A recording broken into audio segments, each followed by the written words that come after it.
Hello and welcome back to English Podcast Avenue. I'm your host, Sarah, and as always, I'm joined by my wonderful co-host, Marcus. How are you doing today, Marcus? I'm doing great, Sarah. Really excited for today's episode because we're diving into something that literally affects every single one of us every single day. Absolutely. And that topic is the impact of technology on communication. Whether you're texting your best friend, sending a work email, hopping on a video call, or even listening to this podcast right now, technology is shaping the way we connect with each other. And it's wild when you think about it, Sarah. Like 50 years ago, if you wanted to talk to someone across the world, you either wrote a letter and waited weeks for a reply, or you paid a fortune for an international phone call. Right. My grandmother actually told me once that when she was young, making a long-distance call was such a big deal. The whole family would gather around the phone like it was some kind of special event.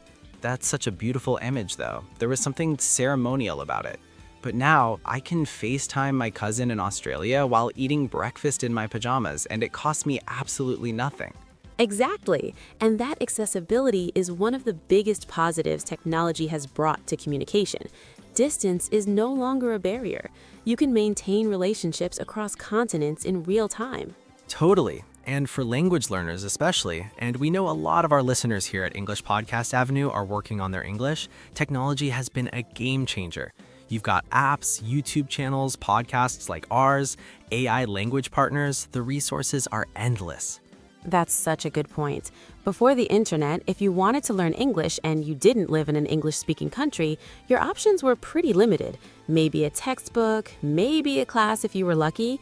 Now you can immerse yourself in the language from anywhere in the world. And immersion is so key to language learning. Hearing natural conversations, picking up on slang, understanding rhythm and tone. That's what actually makes a language click. Which is why we always encourage our listeners to not just study English, but to live it. Watch English shows, listen to English podcasts, comment on English posts, engage with the language actively. 100%. Okay, so let's talk about the flip side though, because technology isn't all sunshine and video calls, right? Oh, definitely not. There are some real concerns about how technology has changed the way we communicate, and I think we should be honest about those. So one thing I think about a lot is how our attention spans have gotten shorter. With social media, everything is designed for quick consumption. Tweets, short videos, memes, we're kind of trained now to process information in tiny bites. And that spills over into how we have conversations too. People interrupt more, listen less. There's this constant urge to be scrolling or checking something even mid-conversation. Have you ever been talking to someone and you can just tell they're only half present because part of their brain is thinking about their phone? Oh, I've been that person, Sarah. I'll be honest. I've been in conversations where I'm nodding along but simultaneously composing a text message in my head. We all have, and that's the scary part. It's become so normalized. This phenomenon even has a name. It's called phubbing, phone snubbing, when you snub someone in favor of your phone. Phubbing, I love that word. It perfectly describes something that happens every single day. And studies have shown it actually damages relationships. People feel less valued, less heard when the person they're talking to is distracted by their device. And I think what's really interesting is that while technology has made it easier to communicate in terms of quantity, like we send more messages than ever before, the quality of communication has sometimes suffered. That's such a sharp distinction, Sarah. Quantity versus quality. I might send 50 text messages in a day, but how many of those are genuinely meaningful conversations? Right. LOL, OMW, K. These are communications, technically, but they're not really connecting us on a deep human level, are they? They're functional, but not emotional. And I think that's one thing that gets lost when we rely too heavily on text-based communication. So much of what makes human interaction rich is nonverbal. Facial expressions, tone of voice, body language, eye contact. And all of that disappears in a text message, which is why emojis were invented, right? We needed some way to add emotional context back into flat text. Which is hilarious when you think about it. We developed this incredibly sophisticated written language over thousands of years, and then we invented texting and immediately felt the need to add little yellow faces to compensate for everything writing couldn't express. That actually says a lot about human nature. We are fundamentally emotional communicators. We need tone, we need warmth, we need nuance, and we'll find a way to bring those things in even when the medium doesn't naturally support them. Now let's talk about something that's really changed in the last few years, the rise of video communication. Especially after the global pandemic, video calls became the norm for work, schools, socializing, everything. Oh, the pandemic really fast-tracked so much of this. Things that might have taken another decade to become standard were suddenly adopted almost overnight. Remote work, online school, virtual doctor's appointments, even virtual birthday parties. I had a virtual New Year's Eve party during the pandemic. 20 people on a Zoom call counting down to midnight in different time zones. Was it fun? It was genuinely fun, but also genuinely weird. There's this thing that researchers call Zoom fatigue, the exhaustion that comes from video calls, and it's real. Video calls actually require more mental effort than in-person conversations. Why is that, do you think? A few reasons. One is that on a video call, you're constantly aware of your own face on the screen, which is not something we normally deal with in face-to-face conversation. Imagine if every time you talk to someone, you had a little mirror showing your face in the corner of your vision. That would be so distracting and honestly a little unsettling. Exactly.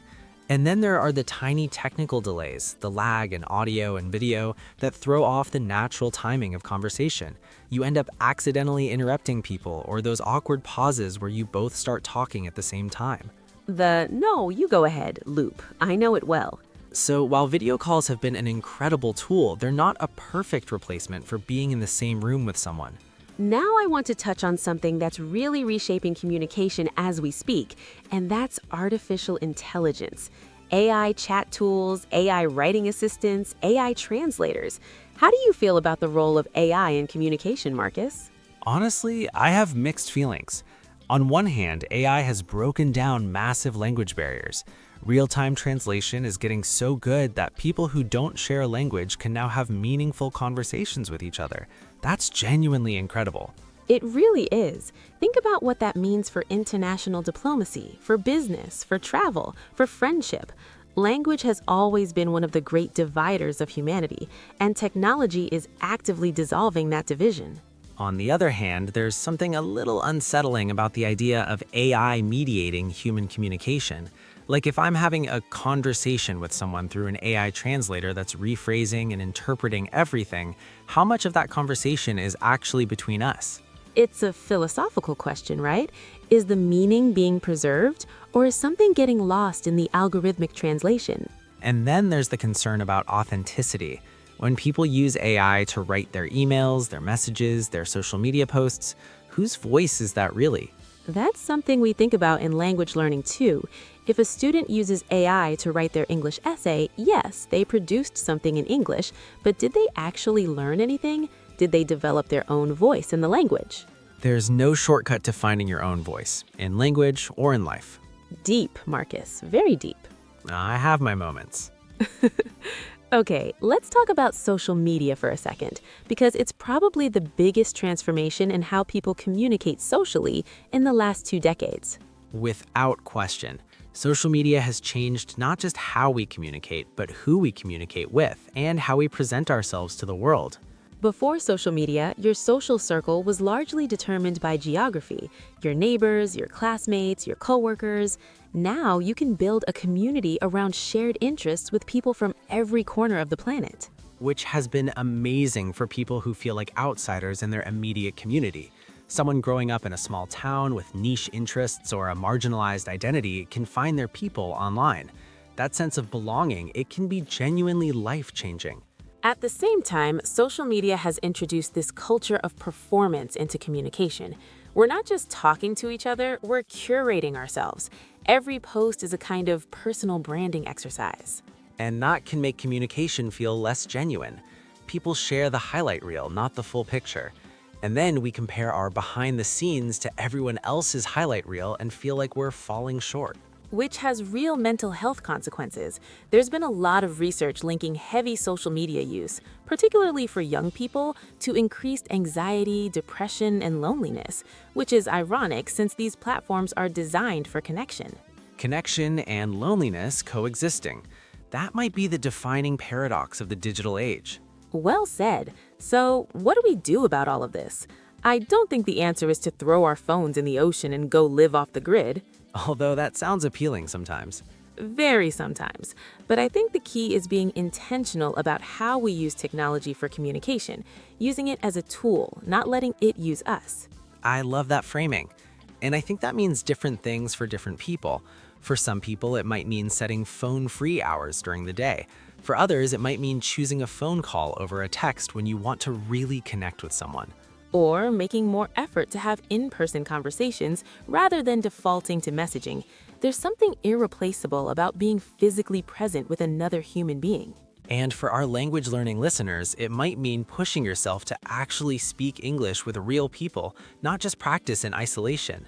Technology can help you find conversation partners all over the world.